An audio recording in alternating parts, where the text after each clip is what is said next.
तो इस क्लास में हम लोग जो डिस्कस करने वाले हैं वो है एटॉमिक रेडियाई। क्या डिस्कस करेंगे? Atomic radii. तो एटॉमिक हमको अभी तक जो हमने पढ़ लिया है वो क्या पढ़ा है? पीरियोडिक क्लासिफिकेशन पढ़ लिया है और अब हमको पीरियोडिक प्रॉपर्टी चालू करनी है। तो पीरियोडिक प्रॉपर्टी में हम लोग जो पढ़ने वाले हैं पीरियोडिक प्रॉपर्टी वो atomic radii, ionic radii, ionization potential, electron affinity और इलेक्ट्रोनेगेटिविटी, ये पढ़ने वाले हैं। शुरुआत जो हम कर रहे हैं वो कहाँ से करेंगे? वो एटॉमिक रेडियाई से शुरुआत करेंगे। तो जैसे अभी हमने जब लाइट नहीं थी और हमारा बोर्ड चालू नहीं था उस समय भी हमने थोड़ा सा डिस्कस किया इस चीज़ को, एटॉमिक रेडियाई का मतलब क्या होता है। तो एटॉमिक रेडियाई का सीधा सीधा मतलब है the distance from centre of nuclei to outermost electron. Nucleus के सेंटर से लेके आउटर मोस्ट इलेक्ट्रॉन तक का जो डिस्टेंस है उसको हम एटॉमिक रेडियाई कहते हैं। या फिर हम ऐसे भी बोल सकते हैं कि किसी एटम की रेडियाई को हम एटॉमिक रेडियाई कहते हैं। तो एटॉमिक रेडियाई को डिफाइन कर सकते हैं हम कि the distance from the centre of nuclei to outermost electron of atom, और डिफाइन कर सकते हैं the radii of an atom is called atomic radii. लेकिन इस डेफिनेशन में समस्या कहाँ आ रही है? डेफिनेशन में समस्या आ रही है, डेफिनेशन के अंदर समस्या ये आ रही है कि हम न्यूक्लियस के सेंटर से लेके आउटर मोस्ट इलेक्ट्रॉन तक का डिस्टेंस मेजर नहीं कर पाते। हमारे पास कोई भी ऐसी डिवाइस नहीं है जिसकी हेल्प से हम न्यूक्लियस के सेंटर से लेके आउटर मोस्ट इलेक्ट्रॉन तक का डिस्टेंस जो है वो मेजर कर लें। लेकिन हम मेजर कर सकते हैं दो न्यूक्लियस के बीच का डिस्टेंस। दो न्यूक्लियस के बीच का डिस्टेंस तो मेजर कर सकते हैं, लेकिन हम न्यूक्लियस के सेंटर से लेके आउटर मोस्ट इलेक्ट्रॉन तक का डिस्टेंस कैलकुलेट मेजर नहीं कर सकते। तो इसकी वजह से, इन समस्याओं की वजह से ये जो डेफिनेशन जो हमने सिंपल डेफिनेशन दे दी थी, the distance from the centre of nuclei to outermost electron is called atomic radii, ये इफेक्टिव डेफिनेशन नहीं रही। क्योंकि जो चीज मेजर नहीं कर सकते उसकी बेसिस पर हम डेफिनेशन कैसे दें। लेकिन हम मेजर क्या कर सकते हैं? दो न्यूक्लियस के बीच का डिस्टेंस मेजर कर सकते हैं। हम क्या मेजर कर सकते हैं? दो न्यूक्लियस के बीच का डिस्टेंस मेजर कर सकते हैं, और इस डिस्टेंस की बेसिस पर हम तीन तरह की न्यूक्लियाई बताते हैं तीन तरह की एटॉमिक रेडियाई बताते हैं। ऐसा क्यों? ऐसा इसलिए कि सिनेरियो अलग अलग हो सकता है। तो अलग अलग सिनेरियो में हम अलग अलग तरह की रेडियाई, एटॉमिक रेडियाई का यूज करते हैं। तो ऐसे अलग अलग सिनेरियो में हम तीन तरह की एटॉमिक रेडियाई निकालते हैं। वो है पहला कोवेलेंट रेडियाई, दूसरा है वांडरवाल रेडियाई, और तीसरा है मेटालिक या क्रिस्टल रेडियाई। ठीक है ना? तो शुरुआत हम करते हैं एटॉमिक रेडियाई की किससे? कोवेलेंट रेडियाई और वांडरवाल रेडियाई से। समझने की कोशिश तो साथ साथ करेंगे। एटॉमिक रेडियाई में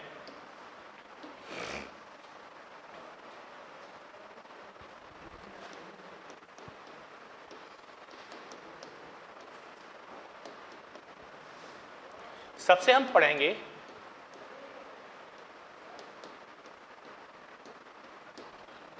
कोवेलेंट रेडियाई। कोवेलेंट रेडियाई को अगर हम डेफिनेशन करना चाहें तो किस तरह से डिफाइन कर सकते हैं?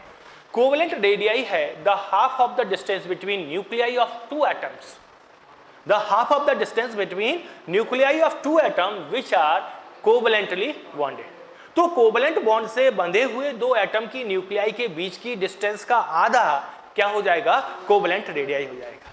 जैसे हमने दो एटम से बना हुआ एक मॉलिक्यूल ले लिया। ये कैसा मॉलिक्यूल है? ये A2 मॉलिक्यूल है।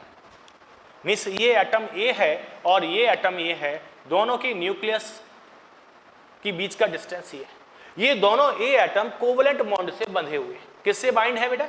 कोवेलेंट बॉन्ड से बाइंड है, और इनके न्यूक्लियस की डिस्टेंस का आधा, ये क्या हो जाएगा?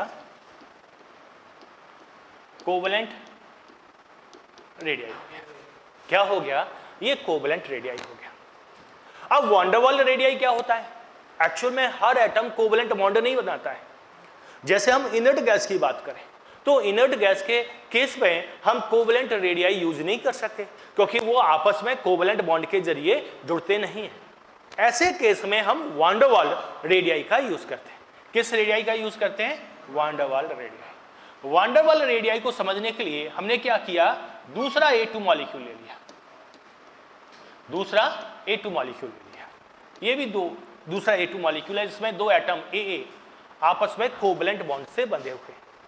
अब इसमें हम देखें कि दो एडजेसेंट एटम, दो नियर बाई एटम जो आपस में कोवैलेंट बॉन्ड से नहीं बंधे हुए हैं, अलग अलग मॉलिक्यूल के एटम हैं, लेकिन ये मैक्सिमम पास आ चुके हैं और इन दोनों एटम की न्यूक्लियस की डिस्टेंस का आधा, ये क्या होगा,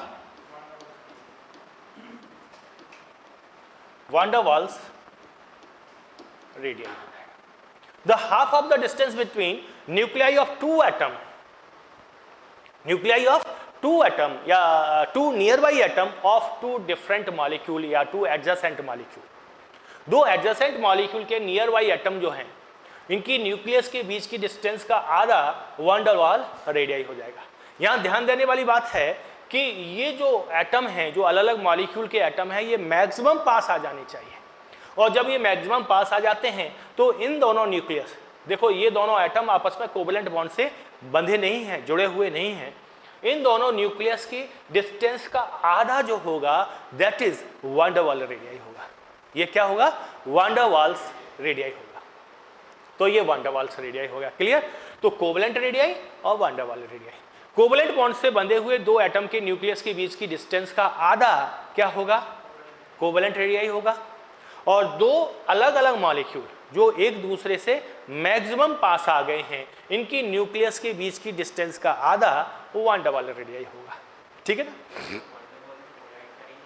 वान डेर वाल में कोई ऐड करेंगे मतलब, हाँ कोलाइड करते समय भाई कोलाइड कर सकते हैं, तो कोलाइड करते समय जितने पास मैक्सिमम पास आ जाए तो उसी को हम कॉलिजन मानते हैं ना, मैक्सिमम पास आ जाए, तो मैक्सिमम पास आने के बाद जो दोनों एटम हैं इनकी न्यूक्लियस के बीच की डिस्टेंस का आधा होगा वो वान डेर वाल रेडियाई होगा। अब हम कोवैलेंट रेडियाई को ही आगे डिस्कस करें। कोवैलेंट जैसे कार्बन है, carbon C single bond C double bond C और C ट्रिपल बॉन्ड C के जरिए बाइंड हो सकता है। वो सिंगल बॉन्ड भी बना सकता है, डबल बॉन्ड भी बना सकता है और ट्रिपल बॉन्ड भी बना सकता है। तो इसकी बेसिस पर ये जो रेडियाई हैं, कोवैलेंट रेडियाई, ये भी तीन तरह के हो सकते हैं, single covalent bond radii, double covalent radii और triple covalent radii. Single covalent radii को अगर हम डिफाइन करना चाहें तो कैसे डिफाइन करेंगे, सिंगल कोवैलेंट रेडियाई को कैसे डिफाइन करेंगे, the half of the distance, मैंने नोट भी करा दिया है अभी आपको पहले, the half of the distance between nuclei of two atoms which are single covalently bonded. वो सिंगल कोवैलेंट बॉन्ड से बंधे हुए दो एटम के न्यूक्लियस के बीच की डिस्टेंस का आधा है, वो क्या हो जाएगा, सिंगल कोवैलेंट रेडियाई हो जाएगा। डबल कोवैलेंट रेडियाई का मतलब क्या हुआ, the half of the distance between nuclei of two atom which are double covalently bonded. तो डबल कोवैलेंट बॉन्ड से बंधे हुए दो एटम के बीच की डिस्टेंस का आधा, दो एटम के न्यूक्लियस के बीच की डिस्टेंस का आधा क्या हो जाएगा, डबल बॉन्ड कोवैलेंट रेडियाई हो जाएगा। ठीक इसी तरह का ट्रिपल बॉन्ड कोवैलेंट रेडियाई भी हो जाएगा। और वो ट्रिपल बॉन्ड कोवैलेंट रेडियाई क्या होगा कि ट्रिपल बॉन्ड कोवैलेंट बॉन्ड से बंधे हुए दो एटम के न्यूक्लियस के बीच की डिस्टेंस का आधा है, वो क्या हो जाएगा, ट्रिपल बॉन्ड कोवैलेंट रेडियाई हो जाएगा। ये जब लाइट चली गई थी तो हमने बगैर बोर्ड से इसको समझ लिया था, अच्छे से पढ़ लिया था, नोट भी कर लिया था। अब हम इससे आगे आते हैं। जैसे हम डिस्कस करते हैं कि ये तो बात हो गई जब सिमिलर एटम आपस में बंधे हुए, जैसे फॉर एग्जांपल A से A बाइंड है और B से B बाइंड है, तो यहां पर जो डिस्टेंस A टू A है वो क्या हो जाएगा, A की रेडियाई प्लस A की रेडियाई, तो 2 रेडियाई ऑफ A, बोलो हो जाएगा ना। ठीक ऐसे ही ये B बना हुआ है तो डिस्टेंस B टू B हो जाएगा 2 रेडियाई ऑफ B। B के न्यूक्लियस से B के न्यूक्लियस का जो डिस्टेंस है वो एक B की रेडियाई प्लस दूसरे B की रेडियाई, तो 2 रेडियाई ऑफ B आ जाएगा। रेडियाई ऑफ A क्या होगा बताओ बेटा, distance of A to A, जो हमने डेफिनेशन में दिया था, दोनों न्यूक्लियस के बीच की डिस्टेंस का आधा डिवाइडेड बाई 2, ये 2 इधर आ जाएगा।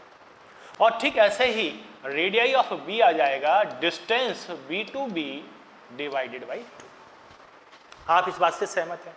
अब क्या हुआ, हमने बनाया मॉलिक्यूल ए बी मॉलिक्यूल, तो ए की रेडियाई अलग, बी की रेडियाई अलग। तो यहां ए से बी के बीच का डिस्टेंस क्या होगा, यहां पर ए से बी के बीच का डिस्टेंस होगा distance A to B equal radii of A plus radii of B. लेकिन ये केवल उन मॉलिक्यूल के लिए सही है जिनकी इलेक्ट्रोनेगेटिविटी का डिफरेंस कम होता है। लेस पोलर मॉलिक्यूल हैं, इलेक्ट्रोनेगेटिविटी का डिफरेंस बहुत कम है। लेकिन जब इलेक्ट्रोनेगेटिविटी का डिफरेंस बढ़ जाता है, जब इलेक्ट्रोनेगेटिविटी का डिफरेंस बढ़ जाता है, इलेक्ट्रोनेगेटिविटी में ज्यादा डिफरेंस हो जाता है, तो ये आपस में चार्ज्ड हो जाते हैं। माने ये कैसे हो जाते हैं, जैसे ए और बी ऐसे एटम हैं जिसमें बी की इलेक्ट्रोनेगेटिविटी ए से सफिशिएंट ज्यादा है। तो इलेक्ट्रोनेगेटिविटी का मतलब क्या होता है, इलेक्ट्रोनेगेटिविटी का मतलब है the tendency to attract the sharing pair of electron. Sharing pair of electron को अपनी ओर खींचने की ताकत को ही या टेंडेंसी को ही हम क्या कहते हैं, इलेक्ट्रोनेगेटिव कहते हैं। अगर इलेक्ट्रोनेगेटिविटी डिफरेंस ज्यादा है तो इलेक्ट्रॉन को बी खींच लेगा, बी खींच लेगा तो बी कैसा हो जाएगा, पार्शियली नेगेटिव चार्ज हो जाएगा, और ए कैसा हो जाएगा, पार्शियली पॉजिटिव चार्ज।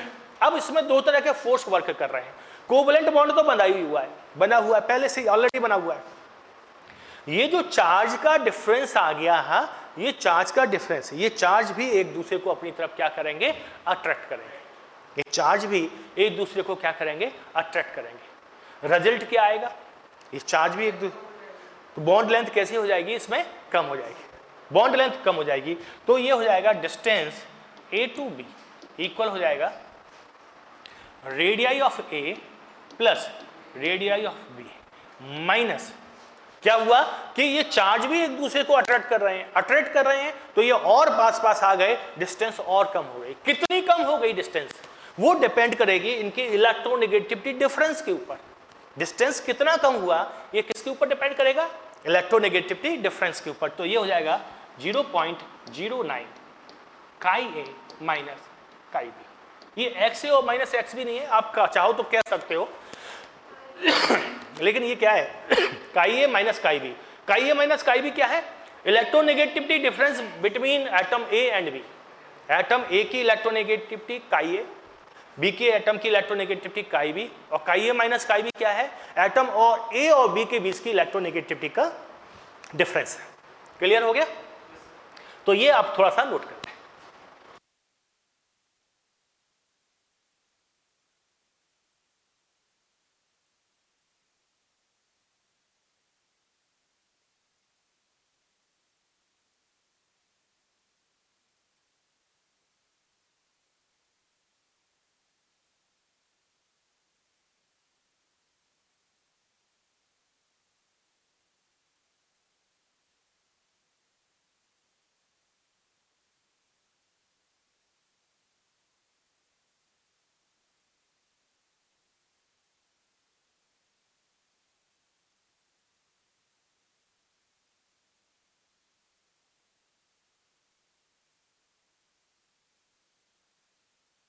करा रहा था उस समय मैंने जगह छोड़ दी थी ना, इससे पहले जो फिगर बनाया था, नोट कर लिया था सभी बच्चों ने? ठीक। तो ये सारा कंसेप्ट क्लियर हो गया। तो ये हमने समझ लिया क्या, वंडरवॉल कोवेलेंट रेडियाई और डिफरेंट तरह के जो कोवेलेंट रेडियाई थे उनको समझ लिया। जल्दी से नोट करो बेटा।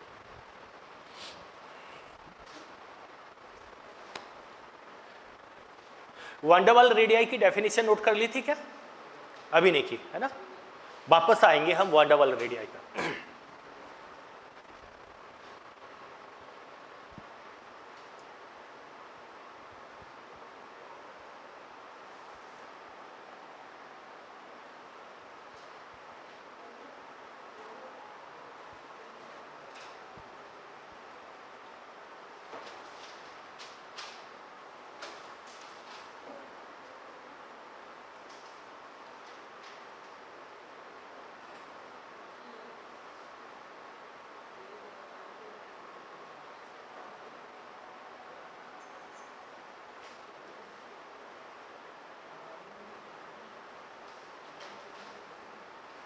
हो गया।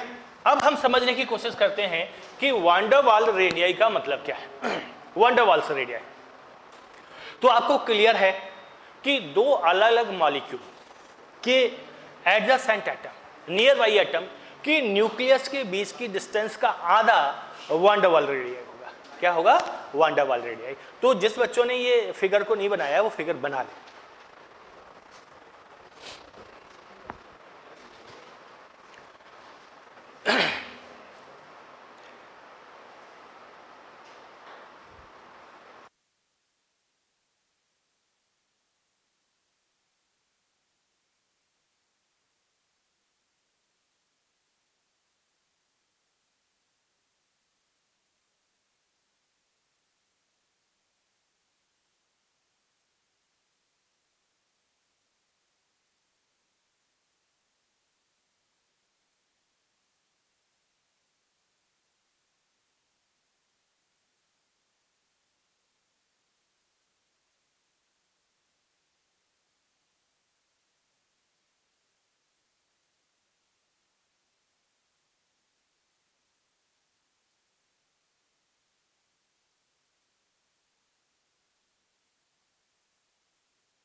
अब इसमें हम वान डेर वाल्स रेडियाई को समझने की कोशिश करें। नीचे हेडिंग डालो वान डेर वाल्स रेडियाई, डेफिनेशन भी लिखना है। तो डेफिनेशन आप बताओ क्या होना चाहिए? गर्ल्स बताएं, आप बताओ। चलो बेटा, डेफिनेशन क्या होना चाहिए? बड़े आराम से बता सकते हैं। The half of the distance,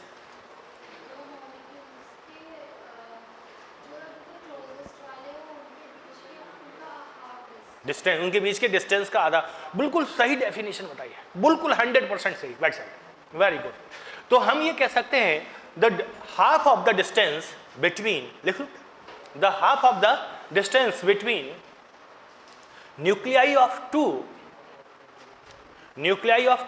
closest atom of different molecules.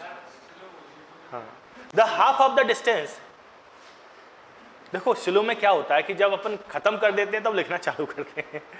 The half of the distance between nuclei of two closest atom, nuclei of two closest atom of different molecules, और ये लिखने की जरूरत नहीं है, इस कॉल्ड को वान डेर वाल्स रेडियाई। हमने डेफिनेशन में वान डेर वाल्स रेडियाई की लिखी है, हेडिंग डाला हुआ है वान डेर वाल्स रेडियाई, और हमको मालूम है ये क्या चीज है, ये half of the distance between nuclei of two closest atom या nearby atom of two different molecules. तो ये हो गया वान डेर वाल्स रेडियाई। और ये आपको क्लियर है, क्या क्लियर है? कि van der Waals radii covalent radii से ज्यादा है। Van der Waals radii covalent radii से ज्यादा है। इसमें कोई रिलेशन तो नहीं है, ऐसा कोई मैथमेटिकल रिलेशन नहीं है कि हम मैथमेटिकली तुरंत कैलकुलेट करके निकाल दें, लेकिन हमने ये देखा है नॉर्मली कि 30% ज़्यादा होता है।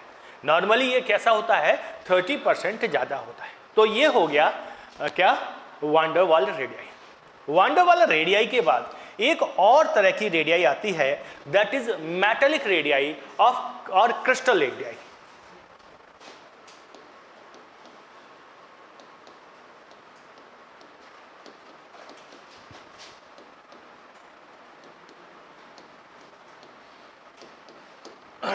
मेटालिक रेडियाई और क्रिस्टल रेडियाई। तो आप डिफाइन तो बड़े आराम से कर सकते हैं कि मेटालिक क्रिस्टल में means close pack metallic crystal में, क्लोज पैक मेटालिक क्रिस्टल में दो नियर बाई एटम जो हैं, दो एडजेसेंट एटम जो हैं, जो पास पास वाले हैं, क्लोजेस्ट एटम हैं, उन एटम के न्यूक्लियस के बीच की डिस्टेंस का आधा, उनके बीच की डिस्टेंस का आधा। देखो भाई, कोई भी क्रिस्टल फॉर्म हो रहा है तो देखो हम पास वाले क्रिस्टल की बात करें, सॉरी पास वाले एटम की बात करें, क्रिस्टल में पास वाला एटम, तो जैसे ये कोई एटम है, ये कोई एटम है, सपोज को इस एटम की हम बात कर रहे हैं। अब एटम के पास ये भी है, ये भी है, ये भी पास है और ये भी पास है, लेकिन ये चार का डिस्टेंस अलग होगा और इसका डिस्टेंस अलग होगा। क्लोजेस्ट एटम कौन से होंगे? ये वाले होंगे। क्लोजेस्ट एटम कौन से होंगे? ये वाले होंगे। तो इन क्लोजेस्ट एटम के न्यूक्लियस के बीच का डिस्टेंस का आधा जो होगा दैट इज मेटेलिक रेडियाई और क्रिस्टल रेडियाई। तो आप लिखें the half of the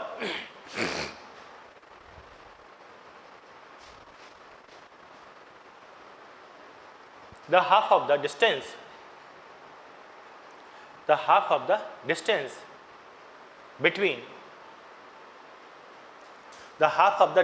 between nuclei of two atoms, half of the distance between nuclei of two nearby atom, nearby atom जरूर लिख लेना,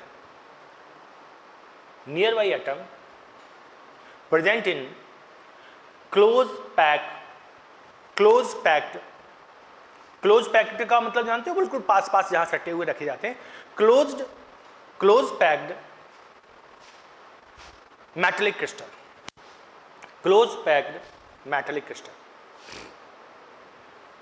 तो क्लोज पैक्ड मेटेलिक क्रिस्टल में जो पास पास वाले एटम हैं उन एटम के न्यूक्लियस के बीच की डिस्टेंस का आधा है, वो क्या हो जाएगा? मेटेलिक रेडियाई या क्या हो जाएगा? Crystal radii. आयनिक रेडियाई अभी आएंगे, हम मैं अलग से पढ़ाऊंगा आयनिक रेडियाई को, ठीक है ना। अब इसके बाद देखो आयनिक रेडियाई को एटॉमिक रेडियाई में शामिल कर सकते हैं, लेकिन हम जो पढ़ रहे हैं वो एटॉमिक रेडियाई अलग पढ़ रहे हैं, आयनिक रेडियाई अलग पढ़ रहे हैं। अब बात ये आती है कि एटॉमिक रेडियाई को अफेक्ट डालने वाले कौन कौन से फैक्टर हैं? एटॉमिक रेडियाई को अफेक्ट